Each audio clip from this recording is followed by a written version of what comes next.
Next on Startup, we're in Brooklyn, New York to talk to Monique, who created Aquaba B&B, a unique inner-city concept that has tourists flocking to Brooklyn. And then we're gonna head to Milwaukee, Wisconsin to talk to Ray, who created Ray's Indoor Mountain Bike Park, a destination that lets everyone from beginners to pros ride their bike all year round. And last, we're gonna visit Indianapolis, Indiana to talk to Heather, who created Retro 101, Indy's first boutique on wheels. All of this and more is next on Startup. The entrepreneurial spirit is alive and well. In Walsh College's business launch entrepreneurial community, consultants provide advice to aspiring business starters. More information available online.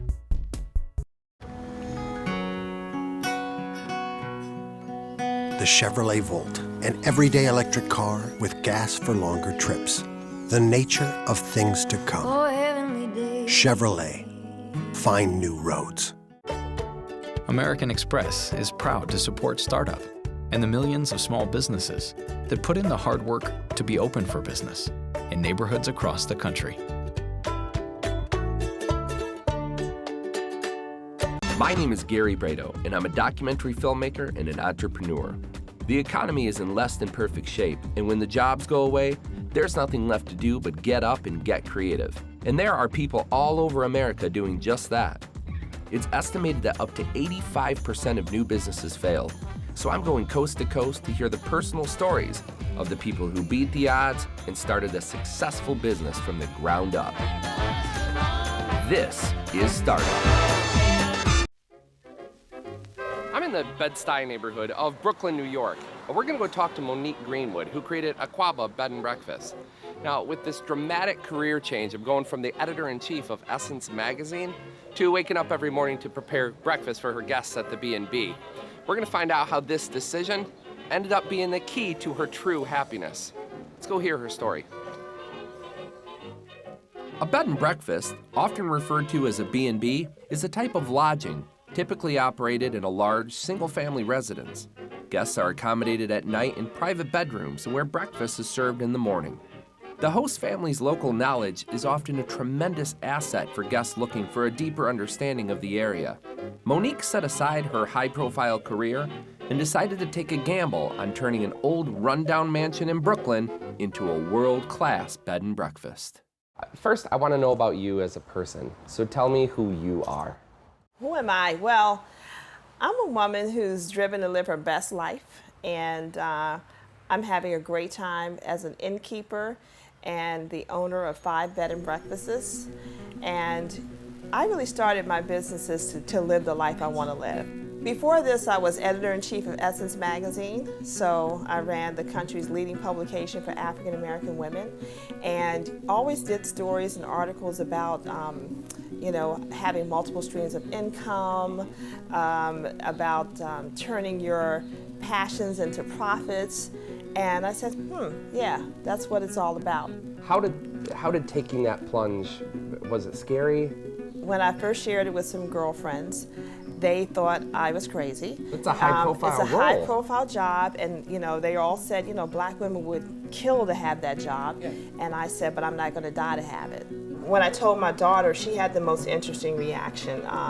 She was, I guess she was like 8. Mm-hmm. And when I told her, she was horrified. I mean, the look of sheer terror came across her face.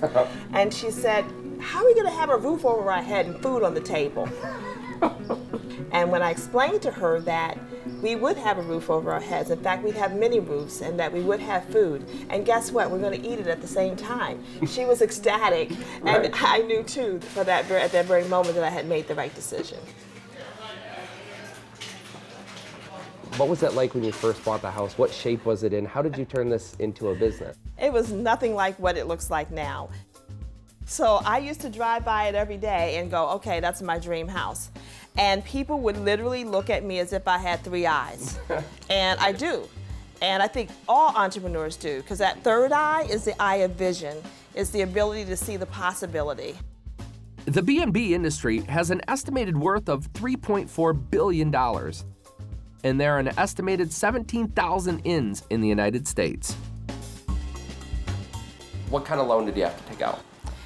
We took out a basic home mortgage because we actually live here, and the interest rates are going to be less on a home mortgage, and you also have to put down less down payment when you're buying a residential property versus a commercial property. Sure.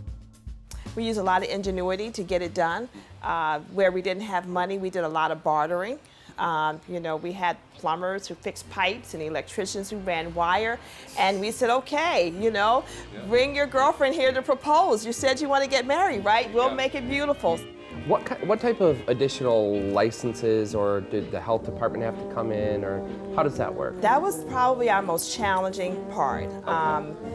First of all, New York City didn't really know of bed and breakfast. When you think of a bed and breakfast, you think of the country, rolling hills, not the middle of Brooklyn. And so the city itself didn't really have any legislation or any building codes as it related to a B&B. And then we did get some drama and some trouble about, I guess we were open maybe 4 months, and the buildings department came and they said, you can't have a hotel in the middle of a residential block. And we said, we're not a hotel, we're a bed and breakfast. Well, they didn't know how to define that, so they came in with all their rules and regulations as it related to hotels, which we could never comply with. Exactly. So it was traumatic because we were open for maybe 4 or 5 months, and then we were closed down. For how long? Let's see, probably 3 months. It was amazing because the community rallied around us, and we did petitions. I was from the pulpits of churches. They were signing. It was in stores and shops, and everybody said, no, save our bed and breakfast. And then someone read about it in the newspaper, and he was an architect. He went combed through the building codes. He saw the loophole. He said, okay, yes, you can have a bed and breakfast. Here's why. Here's the code. We presented that. They were like, okay, hands off. A common problem for new businesses is that they overestimate the size of their potential market. The U.S. Census Bureau can be a valuable tool to gain realistic knowledge of the size of your market and your target demographic. I know every guest's name. We give that personalization. So how does one properly make a bed at Aquaba? Okay, well, these guests are out. These pillows. Right, they're nice, right? And I love it because when when the guests leave and we go in to clean the bathroom, there's not a piece of soap, there's not a shampoo, there's not a lotion. But that's good because they take it home with them. And then every time they put that on, they think about us. The guest comes over and then they're in their bathroom. Yeah, what is this? Exactly. The mugs that say Aquaba, they're drinking from that at work. People say, what is that? How do you pronounce that? And they start talking about the great vacation they had. More word-to-word marketing for us, it just works. You walk into this place and it's like you're walking back in time. Every place you look, there's different architecture, different wood trim. It's just, I could walk around here all day long and just look at the woodworking and the different things, like the chandeliers have all the gas lines still in them and stuff, and it's just tremendous here. So owning one, hard. Owning 5? Crazy. I am on the road a lot. I oftentimes do 3 cities at least in 1 week. And wherever I go, I'm the actual innkeeper as well, while I'm running the business itself. What does Aquaba mean? Aquaba means welcome in a language spoken in Ghana, West Africa. I like the meaning of the word. That means welcome, relevant to what I do. It's a lyrical word, and it starts with an A, which means we're typically first on most lists because they do it in alphabetical order. So when we ask folks who come from Holland, for example, the guests here now, how did you hear about us? They said, we saw the great reviews on TripAdvisor. Then we went to your website. We may not have had any real contact with that guest until they show up at the door. And that's what technology and social media has allowed to happen. What advice do you have for other entrepreneurs or people that are employed, not happy, underemployed, unemployed, whatever the case may be? Get out. Get out. Life's too short.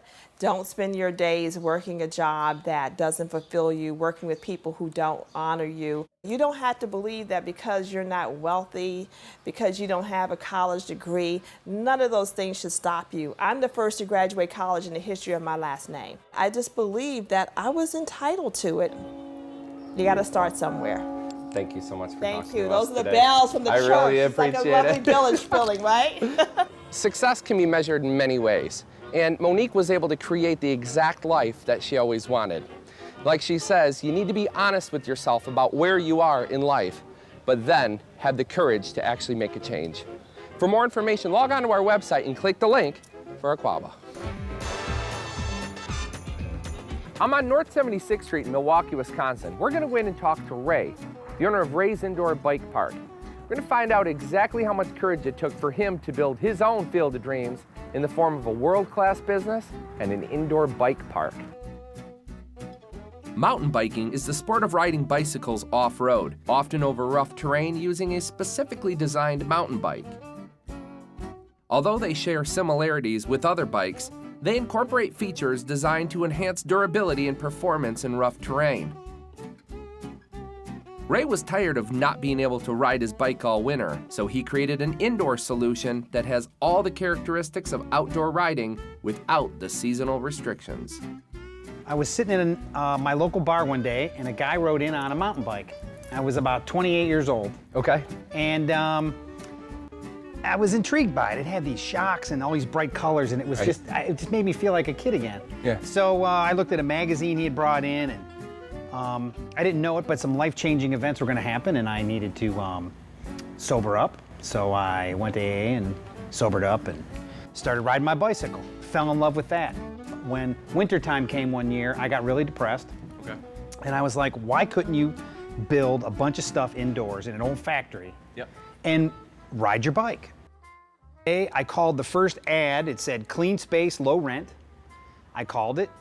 I got this little lady on the phone. Her name was Susie. I told Susie. She says, I think it's awesome. I got the perfect space for you. I thought about it for a couple days, and I went back and saw her, and I said, I don't have any money to pay your rent. I need all the money to build it. And she said, well, if it works, she goes, I'll give you the first year for free.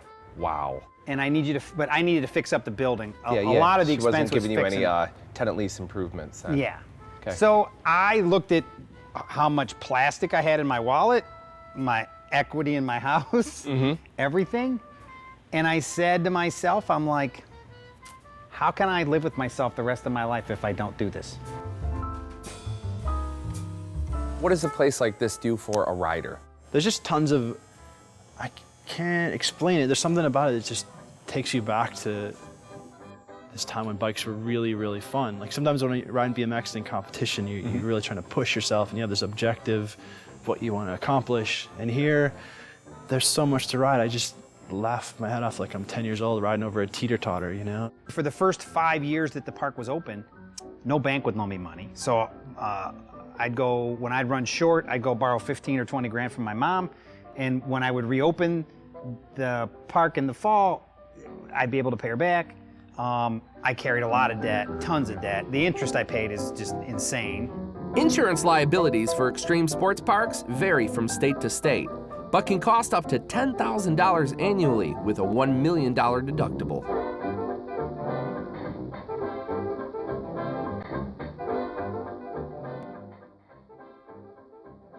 What was your credit like? Did she even check that when she was giving you the lease? No, she's the most wonderful lady. She believed in my enthusiasm. Yeah. And she was like, she had this building that nobody had rented in years. There was, the roof was leaking, there was a lake in the middle of this place, and she's like, it ain't pretty, but you can do it here. Yeah. I can't tell you how many times I just sat there and just said, what am I gonna do? What am I gonna build? What am I gonna, I had no clue. All right, so tell me about the actual park itself, Ray. Like the construction, the design, what's the point of all this stuff? It's designed to be progressive. So we have an area that's basically just painted trails on the floor. Okay. And that's where we send the people who aren't sure if they can do it. Somebody comes in off the street, they're not a cycling enthusiast. Right. So if they can navigate that, then we have a next level, which we call the beginner room. Okay. And it's basically, we're in the beginner area now where everything is pretty much built right on the floor, so that if somebody would ride off of it, there's little or no risk, chance that they're gonna get hurt. All right, so what is this interesting contraption here? This is our latest contraption. It's called a hamster wheel. Okay. And you ride into one side, and then you make it spin with the actions of the bicycle, and then you ride out the other side. As a business model, does this work financially? I mean, how does this work as a business? It is in the black.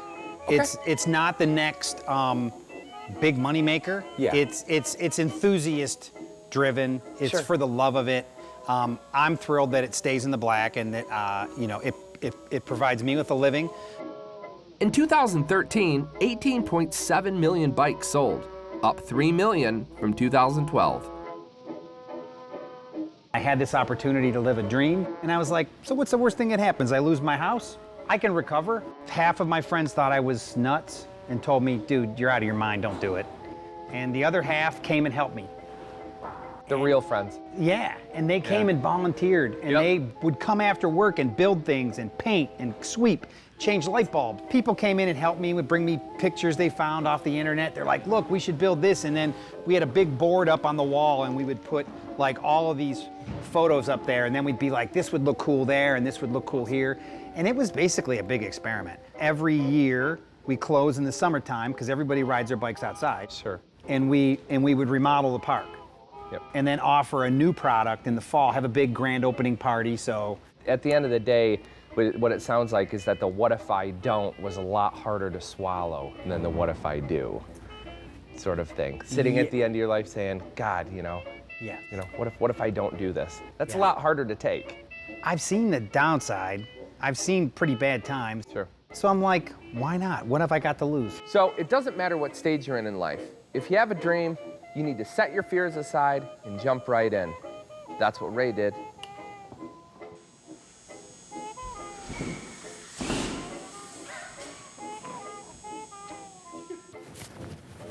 For more information, log on to our website and click the link for Ray's.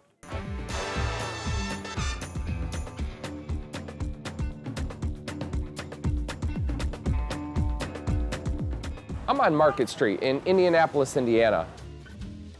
We're going to talk to Heather, who created Retro 101. Now, Heather has a background in sales and marketing, and this self-proclaimed hustler is turning heads all over Indianapolis with this unique boutique on wheels. Let's go hear her story. Most mobile boutiques are launched as faster and cheaper alternatives to traditional brick and mortar retail. And as budding entrepreneurs look for new ways to stand out in the crowd, the mobile retail market appears to be growing. The trucks are becoming a springboard for online boutiques and retail storefronts. Heather was tired of the corporate lifestyle and wanted to better utilize her upbeat and social approach to business. Her dedication and consistent visibility has Retro 101 becoming a household name around Indianapolis. Tell me about your background, your professional career at college. I was a business major in marketing and management, and after graduation, I worked for a distributor here in Indianapolis and did over-the-counter buying for different products. And then it transitioned to a sales job, and I was a national sales rep, and I traveled all over the country selling different private label goods. And what I was doing is I was traveling way too much, and I'm like, what am I doing? Like I wanted to have it all. I mean, I wanted the car, I wanted the vacation, I want the kid, I want the house. Super mom. Right, Super right? person, rather. Right? And then I realized that I can have it, but I don't have to have it all at once. I decided to really start my own business back then. So I've been kind of an entrepreneur for about 10 years. And I started doing marketing and consulting that led into paper products. So I ended up doing stationery. I know, there was a time when people actually wrote handwritten notes and you got an invitation in the mail and not over email. So I I know. Archaic. Exactly, I know. You can picture a T-Rex with a pen in its little arm. No, I know. But so that kind of led into doing more invitations and stationery, and really worked on a business, which ended up leading into an actual boutique. I transitioned everything out of my home and then into an actual brick and mortar store. And then it was about 5 years ago, and I found myself pregnant again.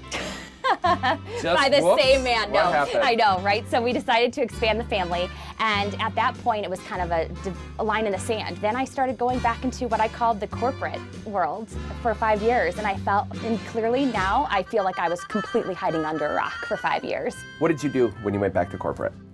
I was in marketing again, and I worked for a small business, and again, 9 to 5, and it was something that I was trying to kind of analyze again, am I going to work here, and then how am I going to, get a better job or get a promotion and different things. Sure. And I then stumbled upon an opportunity here at City Market, and I did a pop-up shop for 2 weeks. So I started thinking, how can I do this pop-up? Where can I go? But then I didn't want to be tied down because I already had done that. I did a brick and mortar. If I was going to kind of reemerge, I wanted to do something a little bit different that was relevant and interesting.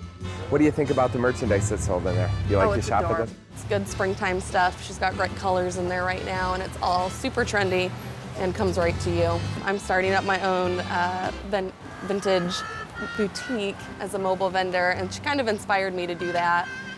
We had met for coffee, and then 2 weeks later I had a truck, so. That's incredible. So after meeting with her, going in here, you're getting on the bus, so to speak. Getting on the bus, yes. The estimated startup cost for a New York City boutique on wheels, $10,400, which includes the purchase of the truck, commercial registration, vinyl wraps, and interior furniture and fixtures. Her name is Ellie, by the way. Ellie. Ellie the bus. Ellie What's the bus. the story of Ellie the bus? Ellie the bus it's named after my grandma, and she's 85 years old, and she's still kicking it. And she has done everything. She's cleaned this bus for me. she does seamstress, she does my curtains, so it's really kind of a neat extension of her charm. I mean, I was finding things that were, $10,000, and I'm like, and no one gets it, right? So I'm like, I don't want to just throw that money in, and I seriously found it for $1,200 for this. What did you need in repairs? Yeah, a few $1,000s in repairs, to say the least. So you're talking about $5,000 total at the end of the day. At the end of the day. Yeah, at the end registration, of the, insurance. Exactly, everything. exactly. Okay. Like Still, not too bad. it costs, I believe on average, roughly $40,000 to open up a small retail space right off the bat. So Right. you're still ahead of the game with $5,000. Where do you roll old school? Like what are your target areas? Is it concerts, the park, the beach? Where do you go? Yeah, anywhere and everywhere. I literally roll up on the side of the street with the food trucks during the lunchtime, and they get a big kick out of it, right? And they like, because it's kind of a neat kind of a customer service and experience, actually, because when you put your order in, they kind of shop me a little bit, and then by the time they're done, Great. Hey, You're like meal is there. A shopping mall on wheels, For a real. traveling shopping mall. I am. How have you seen social media directly impact sales? Can you post a picture of something, say 25% off, I'm gonna be on the corner of this and this, come see me? Yes. But yeah, I post up a new dress that I just got in, and they're like, I'm coming, and people come and they buy it. In addition to starting a sole proprietorship or a corporation and having a tax ID number, individuals looking to start up a boutique on wheels also need a seller's permit or a wholesale ID. While I'm rolling out, I've inspired others that are buying trucks and buying a bus, and they're gonna be rolling out too, because they say, you know what, this does make sense to me. And I'm excited because then I can roll out with some other people, and then we can create our own mobile retail mall, if you will. And that's what I was saying with it's like a shopping mall. You have you and the food truck. So I'm gonna go to the food court, then I'm gonna shop for a little bit. We all know that starting a small business is extremely difficult. The risk versus reward, the chances of failure versus success are very, very high. You've been able to last almost a year doing it, and you said that it's working. So congratulations, number one, for beating the odds. Go out and meet other people. Communicate and really partner up with those people that are kind of in the same stage as you, because then you can kind of go through and talk and learn from each other. There's so much knowledge, and it doesn't have to be someone in your same industry. It's probably even better to get out of your industry and really partner up with them, because they're gonna give you so much more ideas and different avenues, and they're gonna open up other doors for you too. Heather has never been one to sit idle. And once she put her idea in drive, she completely changed the direction of her life. Last time she looked at her GPS, it said destination, success. For more information, log on to our website and click the link for Retro 101.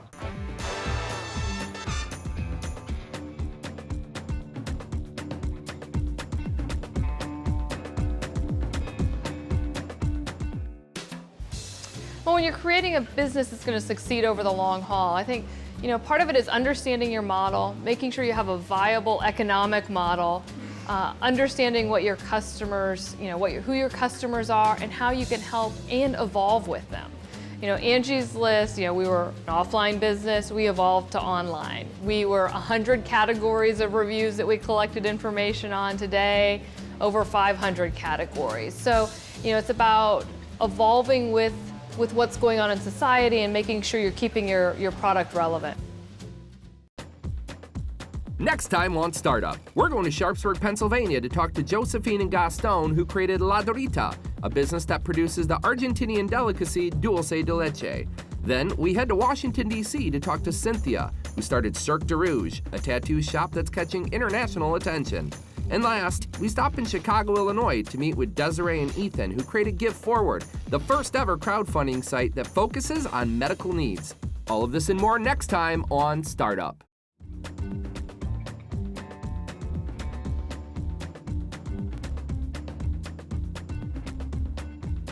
What do you call organic food? What did they call organic food in 1950? No idea. Food.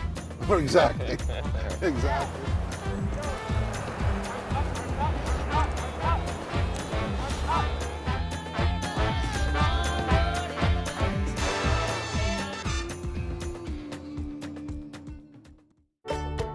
American Express is proud to support Startup and the millions of small businesses that put in the hard work to be open for business in neighborhoods across the country.